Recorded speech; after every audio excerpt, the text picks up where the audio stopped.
Good morning, everybody, and thank you for having me. My background, for those who don't know, is that I worked at the McLaren Formula One team for almost 10 years, initially as a mechanic, all the way through that 10 years as part of the pit stop team, and I'm going to talk to you about pit stops in some depth today, before going on to lead teams within the McLaren organization. So I had experience of lots of different levels within that company, and it's an organization, it's a company like any other company. It's a company that operates on a business level as well as being a sports team, obviously. So we're going to get into all of that, and I really want to look at the idea of pit stops, this idea that you just heard about where fractions of a second really matter, not just in terms of the lap time that a car can do, but also this feat that you see people coming out from a garage in a pit lane, coming out to have an impact in this global event, which is a Grand Prix. Fractions of a second matter. So we're going to get into all of that. I'm going to start by just, because I missed it back there, who does follow Formula One? Let's have a quick show of hands. That's okay. That's I'd say about half, which is fine because the other half of you, I can tell you absolutely anything and you just have to believe me. So that's fine. That makes it easy. We're going to talk about what makes up a Formula One team, because Formula One teams are often a lot bigger than some people might imagine. If you're not necessarily familiar with the sport, you could be forgiven for thinking it's just about the driver and a very small crew of people. But it's actually way bigger than that. So I'm going to explain all of that too. I'm going to start with this, which is this shameless plug for my book. It's not just a shameless plug. It is a shameless plug, but it's not just that. The quote here that you see from David Coulthard, who was one of my drivers at McLaren, is really what sums up what I'm going to say today in a nutshell. It's about the team of people behind the stars of the show. Now, for you in your world, it might be easy to look at what I'm going to say here and say, well, how on earth can we learn from this world of Formula One? It's such a different environment, such a different existence. What is there that we can possibly take away from this? I hope that what you're going to take away from this is that actually there are a huge number of crossovers. I hope when I've finished here, you'll realize that the story I'm going to tell you, although it's all centered around Formula One, isn't really about Formula One. It's about people like you and I, people that can make a difference within the organization or the environment that you work within. Make a difference by going to greater lengths than your competition, focusing in on minute levels of detail, thinking differently to the competition, working smarter and faster than those around you to get products out or to get updates to our car more quickly. The team of people behind the star of the show in our world in Formula One are just as crucial, just as critical as the guy driving the car. It's, of course, the driver that gets all of the accolades, that gets all the focus over a Grand Prix weekend. They're the guys that you see being interviewed on television when you watch the broadcast. They're the ones spraying the champagne around when they've had a good result on the podium. But actually, there are a lot of people behind the scenes that give those guys the opportunity to do what they do. So I want to focus on some of those because there's a relevance here between those people behind the scenes and you. You guys are creating products for your organizations. You're delivering services or products to a client. Your end product might be whatever it is, the software or whatever product you're delivering. For us, our end product is this car. It's this unbelievable car that's taken thousands of people to design and manufacture and put together and develop continuously, which we then want to compete in this really public fashion on a Sunday afternoon. So let's have a look at some of the people behind the scenes. Of course, we're going to start with the driver. The drivers are, like I say, the stars of the show. Even if you're not a Formula One fan, I'm sure you recognize this guy. So this is Lewis Hamilton, of course. But this is Lewis Hamilton before he became a Formula One driver. That was also me when I was a lot younger. This was Lewis when he was a GP2 driver, so the next category down from Formula One, when he wandered into our garage at McLaren one Friday evening of a Grand Prix. He was there at one of the support races, and he walked in and started asking me about the car. Bear in mind, he wasn't a Formula One driver at this point. He had hopes of being so, but he wandered in and he was asking me the kind of questions that even my own Formula One drivers weren't asking me back then. Questions about how things worked, but not just the basics of how things worked. I mean the minutiae, the detail of how communication goes between a little black box and the engine, or the buttons on his steering wheel and the pedal box, and then to the gearbox. All of these different ideas that were so technical that actually to drive a Formula One car, you don't need to know how these things work. Really what you need to know is if I push this button, this is going to happen. But he wanted to know what's going to happen and how it's going to happen, why it's going to happen, when it's going to happen. Because he wanted to know what he could learn from that. He wanted to know more depth and more knowledge than anybody else because he thought that if he did get the chance to drive one of these cars at some point in the future, which obviously he went on to do, he wanted to know more than anybody else so that he could put that to his advantage. He could use it to create an opportunity for himself. By understanding how the tools in this car worked, he was able to deploy them more effectively when it really mattered in the heat of battle. And it was a little window into this guy, Lewis Hamilton, that's obviously gone on to do all right for himself. It was a guy that showed so much promise back then, but it really was just potential. And I was at McLaren, of course, when he first came into the sport, when he did get his opportunity, and he was announced as a McLaren Formula One driver. He was obviously very young. Not many people outside of Formula One knew him at all. He was off the radar at that point. Very young guy, super cool, good-looking kid, obviously very quick in a racing car. The first black driver in Formula One as well. And people were talking at that time about Lewis's potential. And as I say, that's all it was at that point. It was untapped potential. But they were saying about the opportunity that he had in front of him because of this work ethic that he had, the skill, of course, behind the wheel, so much potential laid out in front of him. People were talking about him and saying, you know, he could be as big as someone like Tiger Woods. That's how much potential he had.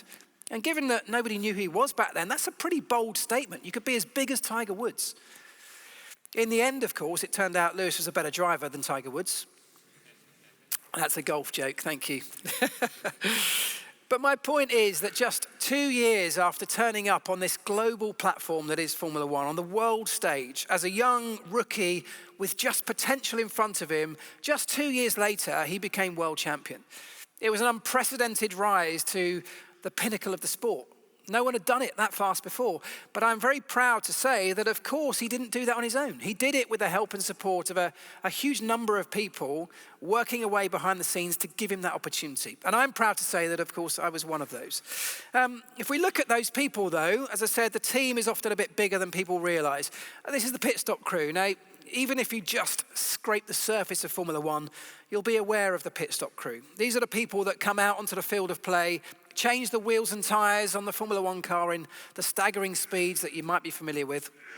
And they can change the outcome of a Grand Prix through their actions. And as you heard earlier on, fractions of a second genuinely make a difference here. So these are people just like you. These are what we might call the sort of backroom staff. They're not the stars of the show. They're people like me, people like you, who, unlike most sports where the backroom staff do their preparation before the event, and then they send the stars of the show out onto the field of play to do their thing, unusually in Formula One, the backroom staff actually come out onto the field of play during the event and can make a difference, can change the result, change the outcome. So these tiny little details of how they perform, how they operate under pressure, how they work together as a team really matter. And I'm going to explain that in a bit more depth in a moment. But the pit stop crew are, again, just a tiny fraction of what makes up a Formula One team. This is what we would call the traveling race team. So these are the guys that you might see around the back of the garage. If you flick the television on a Sunday, you'll see these guys milling around. They're making crucial decisions in the background around strategy, when to make pit stops, looking at data and analyzing it. They're making all of the critical decisions that affect the outcomes. Yet you don't really see many of them on the broadcast. They're not the stars of the show, like I say. But without them doing their bit as close to perfection, just like you, the outcome of that event is going to be compromised. The outcome of the end product is not going to be quite as good as it should be. And certainly somebody like Lewis Hamilton is not going to get the opportunity to win without every single one of these people doing their bit. But even that, around 100 or so people that travel to every Grand Prix, even that is only a tiny percentage of what makes up a Formula One team. And if you're not familiar with Formula One, you'd be forgiven for not appreciating how big it is. This is McLaren's factory. So this is over in the UK. This is where I used to work, a hugely impressive facility down in the south of England. But in that building, around 1,000 people. all work at McLaren to design, manufacture, create and develop, operate, of course, these two Formula One cars. They build them and make them out of nothing. Everything's done in-house. They then put them onto a racetrack where they compete in this really public event on a Sunday afternoon. So that's 1,000 people who all have to be pulling in the same direction, working together, of course, but also working to the same exacting standards that we expect from the drivers and from the pit stop crew. Everybody has to be operating at the same level. That's 1,000 elite level people working within that organization, the best of the best in every single area of what we do. Now, the reason I'm telling you all this is because there are 10 teams in Formula One and they've all got huge numbers of people, big shiny facilities and factories, great resources, but they're all trying to do the same thing, more or less. And this is the same, another area of relevance, I'm sure, to your industry. You work in a competitive environment where you might be often doing the same thing as your competitors. Now, when that's the case, in any kind of competitive, tight-knit competitive environment, you've got to find a way to stand out from the crowd. Your organization, your business, you can either be the same as everyone else and just hope to do it a bit better, and that is one way to succeed. It's tough because you're looking for the tiny margins, or you can find something that differentiates you. You can find a way to stand out from the crowd. You can be a little bit different to the competition. And at my team at McLaren, that's what we did. We tried to operate at the very highest level, of course, but we also had one thing that was our USP, a thing that made us stand out, and it was our attention to detail. Now, Formula One is an industry where it's built on attention to detail. Everything across the board is built around attention to detail. So for one team to stand out for their attention to detail kind of gives you an idea of the level that we were going to at McLaren.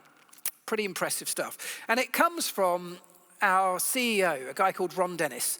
The Formula One fans amongst you, I'm sure, will remember Ron. Ron ran our organization. He was our CEO. He built it up from a pretty small race team into this global group of technology companies that it is today. But he did it through attention to detail. And his attention to detail is mind-blowing. I mean, actually quite difficult to work under. To give you an idea of the level of attention to detail that Ron goes to, he has the gravel, the stones on his own driveway at home, collected up and washed regularly and put back down again, so it always looks nice and clean. That's the kind of level I'm talking about. That's what he does in his personal life, and that carried on, that transcended across to his business operation too. The whole McLaren organization was built around that level of detail. As I said, it could be a difficult place to work for a number of people at times, but actually it was the one thing that made us stand out from the crowd.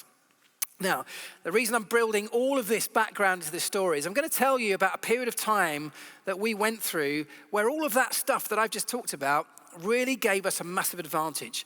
It was a period of change, right? We're all going through massive change right now, and it's a continuous thing. We're always going through huge change. You know, when you're in the middle of it, it always feels massive. But actually the reality is we're always going through change. The environment's changing around us. Our industry is often changing. Our competitors are doing different things which force us to change. We're always looking for opportunities, and that means changing the way we do things.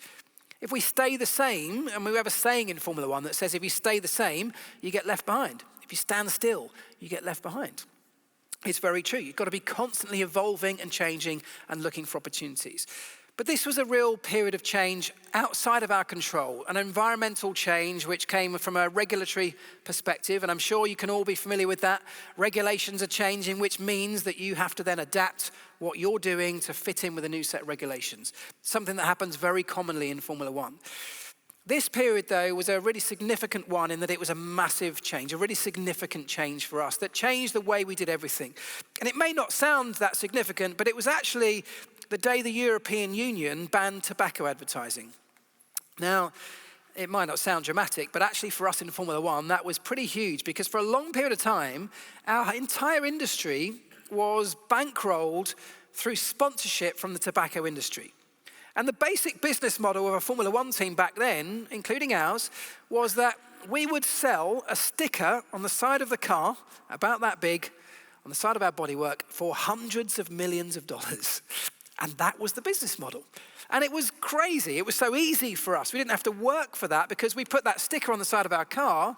We then paraded that car around the world in front of hundreds of millions of TV viewers in all sorts of territories. And the exposure that those companies got, those brands got, was enormous. They couldn't get it anywhere else.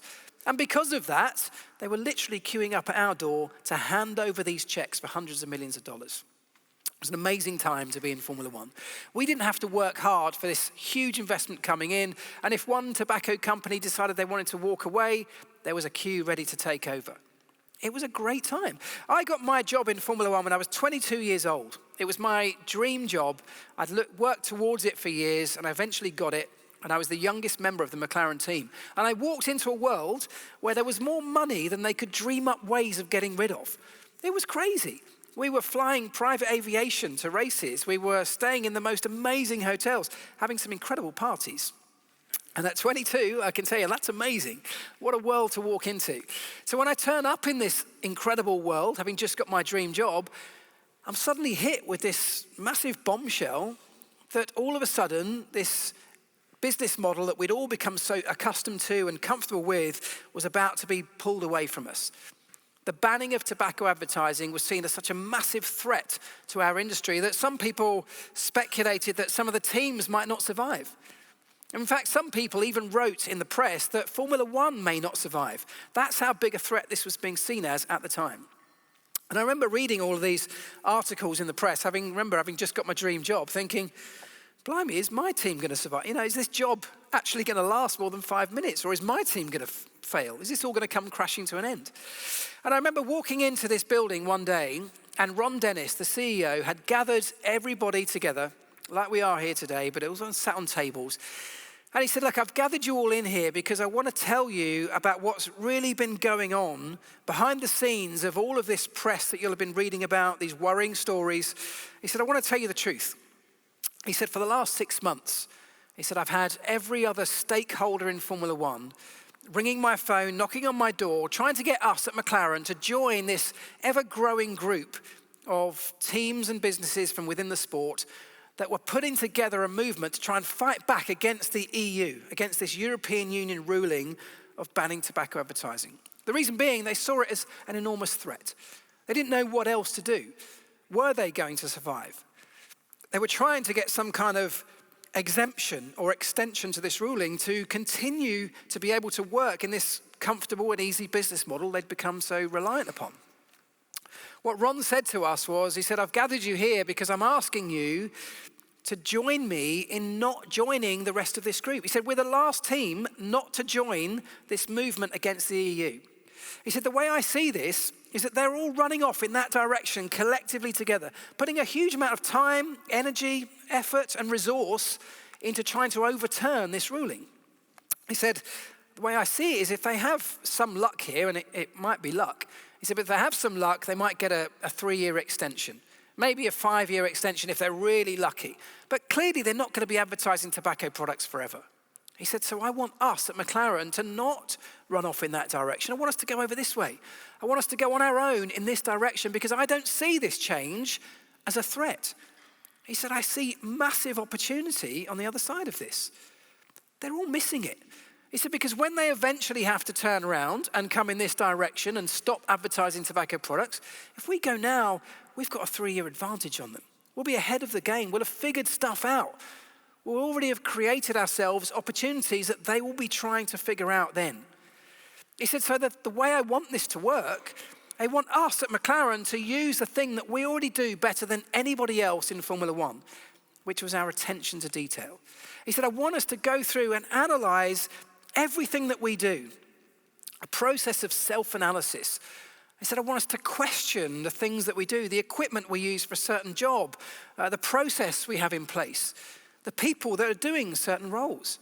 He said, I want you to question everything. And if the answer that comes back when you ask, why do we use this piece of equipment for this particular task? He said, if the answer that comes back is, well, that's how we've always done it. He said, that's no longer good enough. He said, then question it again. Ask if it really is the right solution. Or if we had a blank sheet of paper, would we do it differently?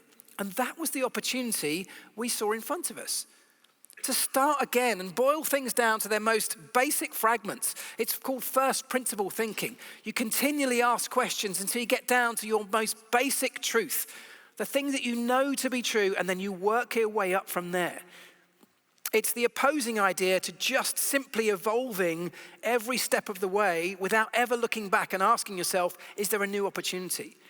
Because when you get a big change, a regulation change, whether it's in Formula One, technical regulations, whenever you get a big change, if you just keep iterating from what's gone before, you might miss the glaring opportunity that these new regulations present in front of you.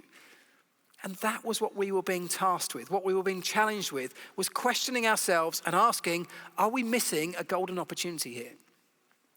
The way this was going to work was every single person, every department, every person in our big organization was to go through and question themselves, question each other, ask ourselves all of those questions I talked about, and we had to challenge each other. We were being encouraged to take risks, to think outside the box, to come up with new ideas. I mean, actually taking risks was quite an un-Ron Dennis-like thing to do. But what he said was, if you take a risk, if you think outside the box and try something we've never done before, by its very nature, taking a risk, they won't always work. Some risks literally fail. He said, but if you then go into that failure and you analyze it in the same level of forensic attention to detail that we're analyzing everything else, and continue to do that, eventually you'll find the opportunity. He said, most people give up at the first failure. He said, when that failure happens, and it will, be prepared, because these failures will come. He said, when they come, you continually dig deeper and deeper until you find the opportunity. It was about detail, going to the kinds of detail that Ron goes to with the gravel on his driveway. Detail that most people think is ridiculous. And it is to some extent. But if you keep going, if you keep digging deeper and deeper, there will always be an opportunity there somewhere. And if your main competitors are not willing to go to those lengths, you've got yourself an advantage. This process went through everybody, as I said. Every part of the organization had to go through this routine. And eventually, this process came to us. Now, I was sitting on the pit stop crew's table at the front of this big meeting. And I remember Ron Dennis turning to us at the pit stop crew and asking us, and telling us we need to find ways to be better at pit stops. Now, at the time, by the way, we were the class-leading pit stop crew. McLaren were the best at what we did in terms of pit stops. We had been for some time. We had a target on our back, and everybody was chasing us.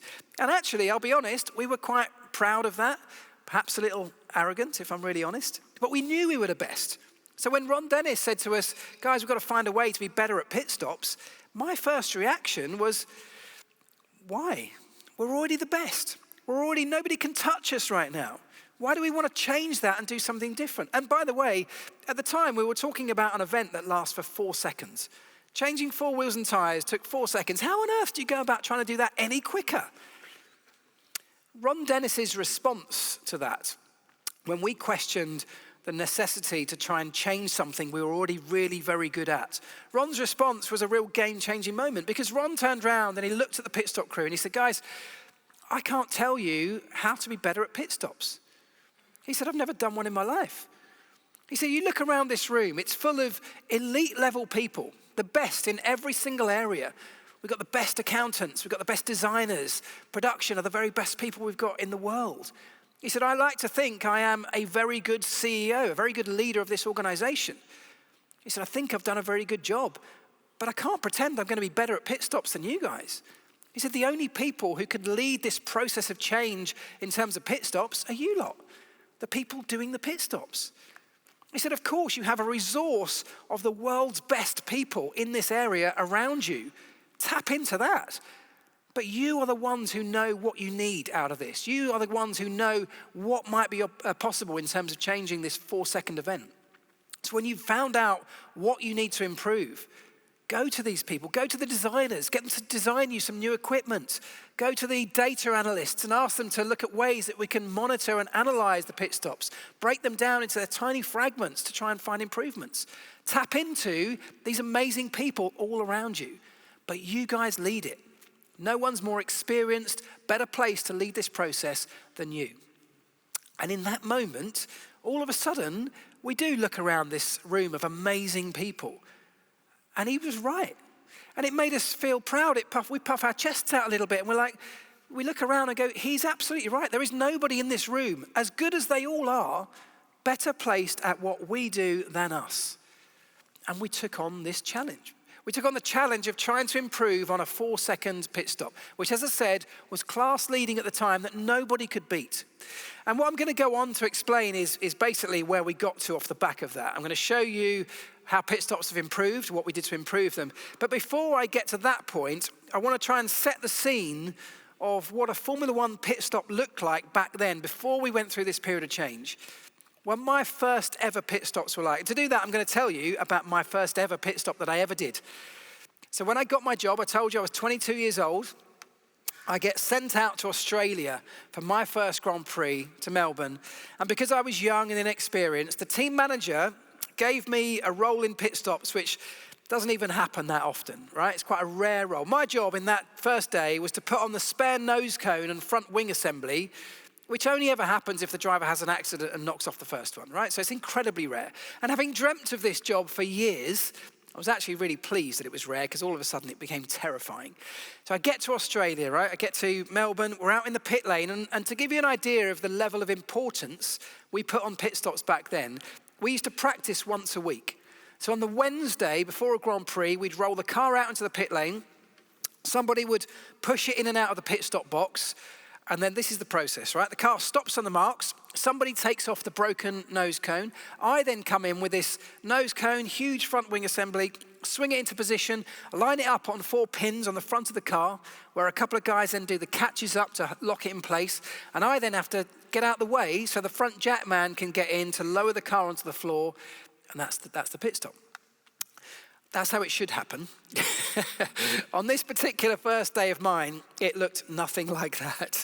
I was tripping over, I was clattering into the guy taking the first nose off, I was missing these 4 pins on the front of the chassis. I mean, it was a disaster. A couple of times I remember hitting the pins, but then letting go of it before the catches were done up and it just fell on the floor. I mean, it was horrific. Everything that could have possibly gone wrong went wrong. It was a horrible experience. In fact, I remember once hitting the pins perfectly. The guys did the catches up. It went perfectly well. And I stood back to admire my own work for so long that still the front jack man couldn't get anywhere near the car, and it was still a disaster. Anyway, at the end of this practice, and it had gone horribly, at the end of this practice, I was panicking. I remember running into the garage to find the team manager. I was all out of breath. I said, my God, did you see that? That was terrible. If that happens on Sunday, the race is ruined. It's a disaster. I don't know what to do. Team manager says, Mark, calm down, calm down. He said, there's 2 things to remember here. First of all, he said, it's highly unlikely it's going to happen. And you can see where I'm going to go with this, can't you? He said, secondly, if it does happen, he said, obviously then if he's broken his front wing, the driver's had an accident, so his race will already be ruined. Don't worry about it. It'll be fine. Well, I did worry about it. In fact, I worried about nothing else for the rest of that week. I got to Saturday night, the night before the Grand Prix, and I promise you, I did not sleep a wink. I was awake all night long, just imagining this impending disaster that I was sure was about to unfold in front of the world on Sunday. I get to race day, Sunday, very tired, but I get to Sunday afternoon and we get onto the grid in Melbourne, and one of my jobs was to strap Kimi Raikkonen into the car. So I strap him in on the grid, I give him his steering wheel and his gloves, and I wish him luck. And at that point, I then have to leave the grid with all the equipment, the trolleys and tools and jacks, with everybody else from all the other teams, by the way. So we all, as a great big group, leave the grid, and then the cars leave the grid to do their sort of warm-up lap or their green flag lap ahead of the race start. So there's now hundreds of people in this huge crowd trying to fight their way off the grid and get all the way back to the pit lane to be ready in case of an early pit stop once the race gets underway. And in the meantime, 20 Formula One cars are going around their warm-up lap, warming up tyres and brakes. You can't see any of this because you're in the middle of this crowd with your head down, but you can hear it. The cars back then were so loud. You can hear them burning out tyres, doing wheel spins, screeching their way around. And eventually, you hear 20 cars rolling all the way back round onto the grid. And you know at that point that the race is pretty close to starting. And I'm still nowhere near the pit lane garages. So at this point, I start getting my elbows out in this crowd, trying to fight my way through because I do not want to be late on my first day in case there's an early pit stop. So I'm starting to jog. And then you hear these cars, these 20 cars, they're lined up on the grid and they all start revving their engines up to the rev limit, which back then was 21,000 RPM. Unbelievable sound. And then you know that the race launches into life. The lights have gone out. Again, you can't see anything, but you hear it. In fact, you feel it. The noise is so great. Like thunder, it hits you. And these cars have launched off the line and the race has started. And I'm still nowhere near our pit lane garages. So at this point, I now start sprinting as fast as I can to get back to the McLaren garage. I don't want to miss in case there's an early pit stop. I reckon no more than 3 or 4 seconds after the race has started, the little earpiece in my ear bursts into life and the team manager comes on and he says, guys, Kimi's had an accident at turn 1, he's knocked his nose off and he's on his way in for a pit stop. And my whole world just stopped. I went into absolute blind panic mode. I sprinted, got back to this McLaren garage. Now, remember I told you about the attention to detail in everything at McLaren. You know, that factory was spotless. It was immaculate at all times. The garage and the pit lane, exactly the same, pristinely presented, until I got back and launched all this equipment in there. Chairs went scattering. There was jacks flying everywhere. It made an almighty mess. And by the way, Ron Dennis, the CEO, is still sat in one of our chairs watching the start of the race unfold on the monitors as all hell breaks loose around him. He must have been looking out thinking, who on earth is this kid? Anyway, I didn't have time to worry about that. I ran out. I picked up the nose cone for Kimi's car. I got my pit stop balaclava, my fireproof balaclava, which is like a sort of bank robber's balaclava. It has 2 little eye holes in it. But I'd pulled it on so quickly that it was all skew-if and I could sort of just about see out of one eye. Didn't have time to straighten that up. That's how it stayed. I ran out into the pit lane with this enormous front wing and nose cone and stood there shaking like a leaf. I was terrified. I'm out there all by myself. I realized as I turned around that all of my much more experienced colleagues are still in the garage and I'm out there all on my own. They knew that they had, well, Kimi with his broken car, don't forget, limped his way right around an entire lap to get back to us in the pit lane. They had about 1.5 minutes. So they're clearing up the mess that I'd made. They're gradually getting themselves ready. But I can't go back in now. So I'm stuck out in the pit lane with all the gear on, holding this great big thing, shaking. And because I'm out there with all that stuff on, there's now a TV cameraman who has realized we're about to do a pit stop. And I'm not exaggerating. That's how close the lens of this camera was. Now, I know that on the other end of that tiny little lens, 200 million people. In my mind, 200 million people were just staring at me for that whole 1.5 minutes while we waited for Kimi to get back.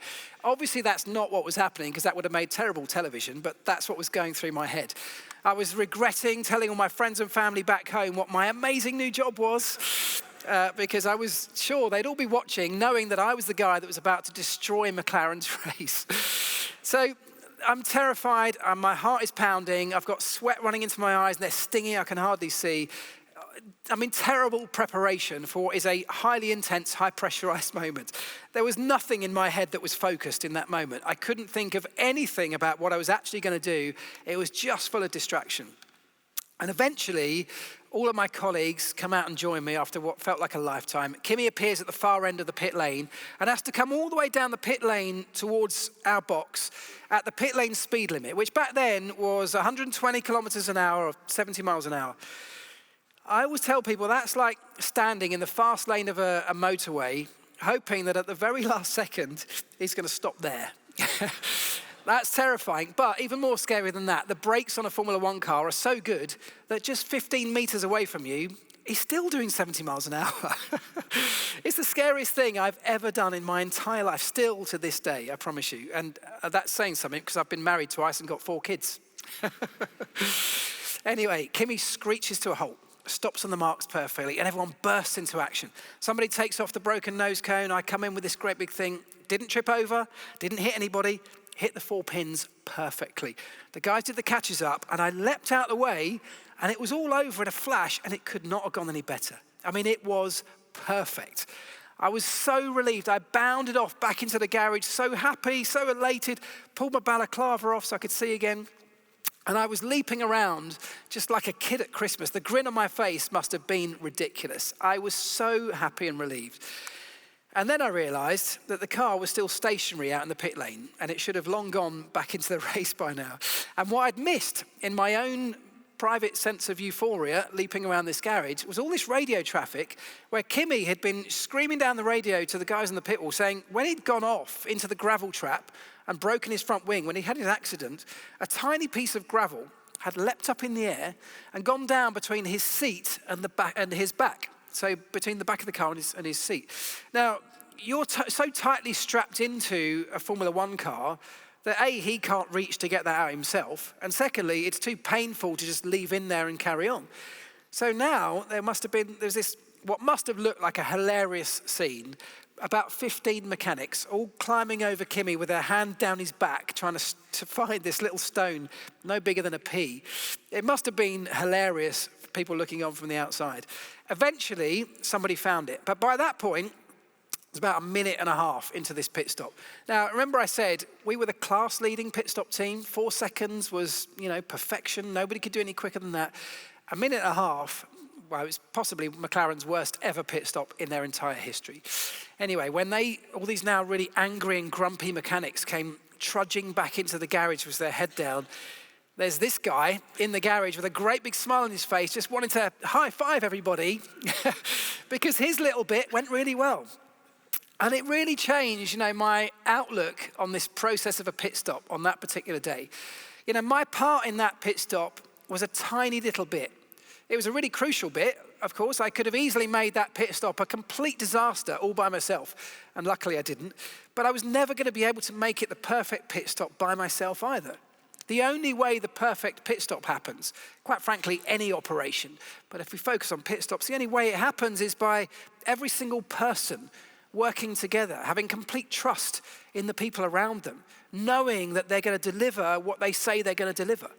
It's the pieces of equipment that you're working with, knowing and believing that it's going to work. It's not going to let you down. Having done all the preparation that needs to go in long before that pit stop ever happens. The truth is, the perfect pit stop, just a few seconds, is just like a tip of an iceberg. Because when I look at a pit stop, I see the months and months of preparation and training and planning that went in before that moment. When you watch the television, you see those few seconds. That's it. But that's the final part of the delivery of that particular product. And again, think back to your own worlds. You hand over a product to your client, that's the tip of the iceberg. It's the only bit your client sees. But it's not really the actual bulk of what went into that product, is it?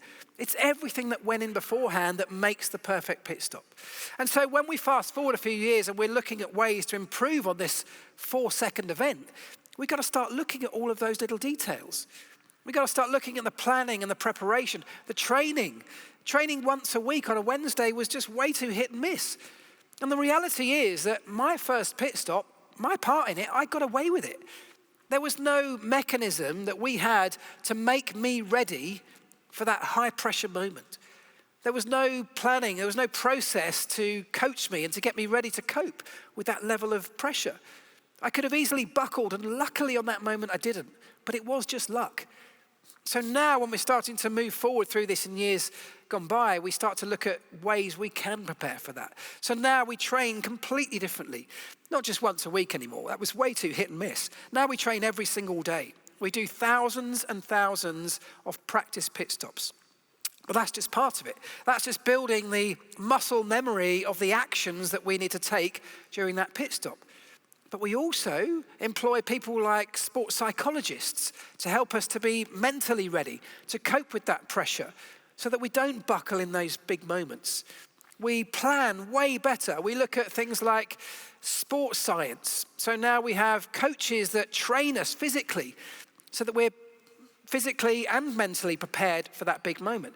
Bursting out the garage, we want to make sure that we're active and we're able to cope with those explosive moments. We want to be better than our competition in every one of these areas.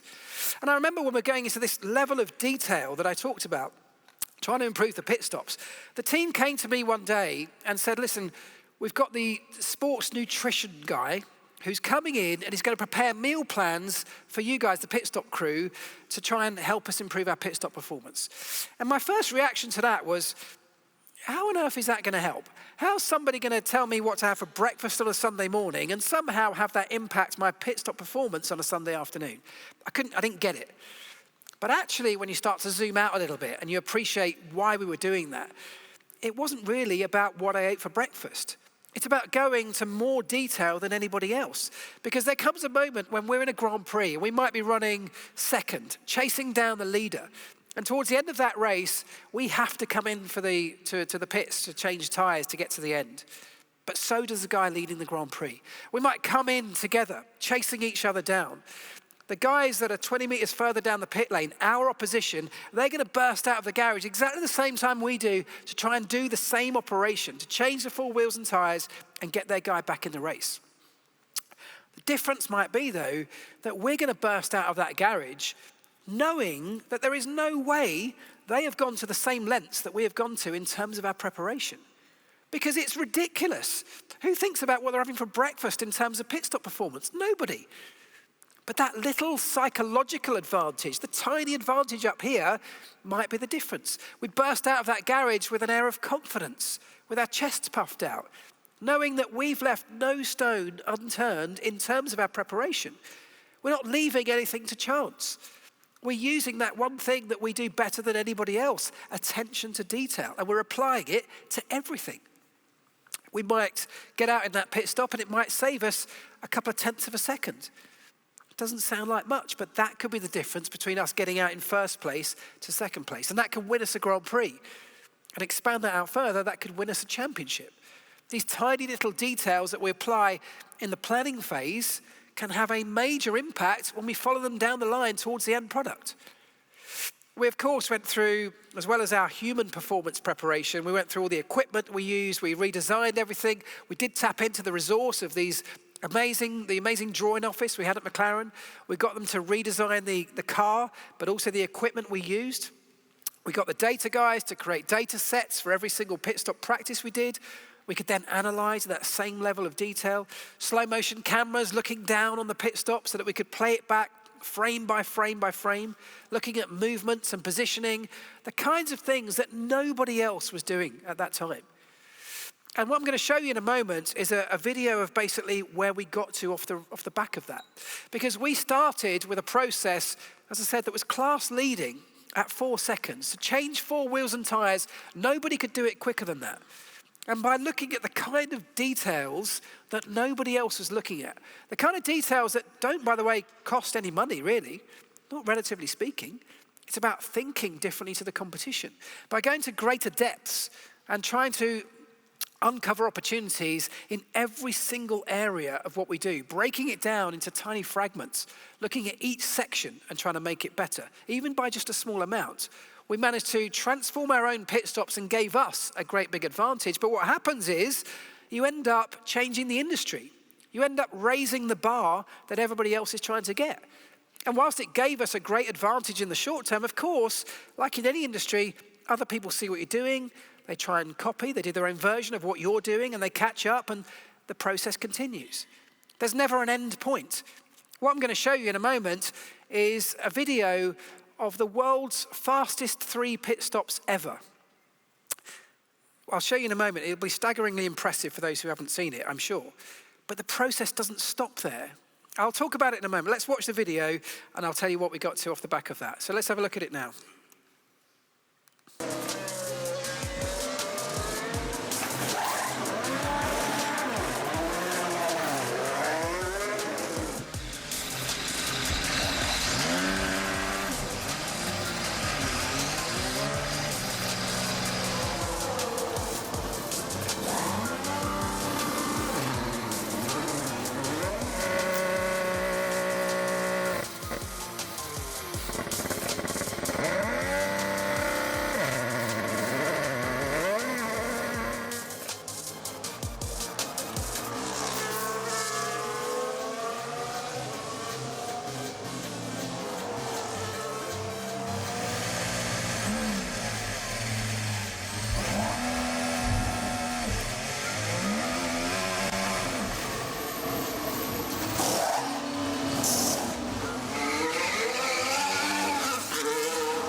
It's impressive, isn't it? I mean, I'm impressed, and I was part of this process, and I still find it staggering that 1.8 seconds, a group of humans, 20 or so people, can come together and do anything, quite frankly.